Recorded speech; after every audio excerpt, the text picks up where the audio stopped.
Hello hello, শুনতে পাচ্ছিস? শুনতে পাচ্ছিস? Guess what yes, at last আমি একজনকে পেয়ে গেছি। পেয়ে গেছিস? তুই পেয়ে গেছিস অ্যাট লাস্ট? ভাই ছেলেটার নাম কি? কে ছেলেটা? কে?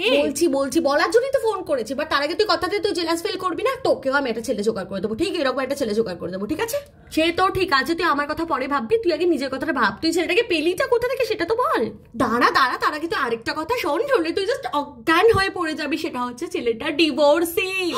ডিভোর্সি মানে he is experienced. My god, কোত্থেকে পেলি তুই?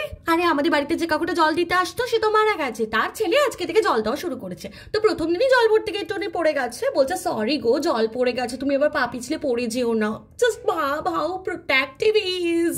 ও my God, you are so lucky. এত প্রোটেক্টিভ একজনকে তুই কিভাবে পেলি? তুই একদম হাতছাড়া করছিস। তুই এক্ষুনি বিয়ে কর তুই। তার বাবা প্রপোজই করে উঠতে পারলাম না, এখনই বিয়ে করছে। ভাই তোর আগের 52টা কথা মনে আছে তো? প্রত্যেকটা হাতছাড়া হয়ে গেছিল, কিন্তু শিগগির বিয়ে কর, না তো এটাও হাতছাড়া হয়ে যাবে।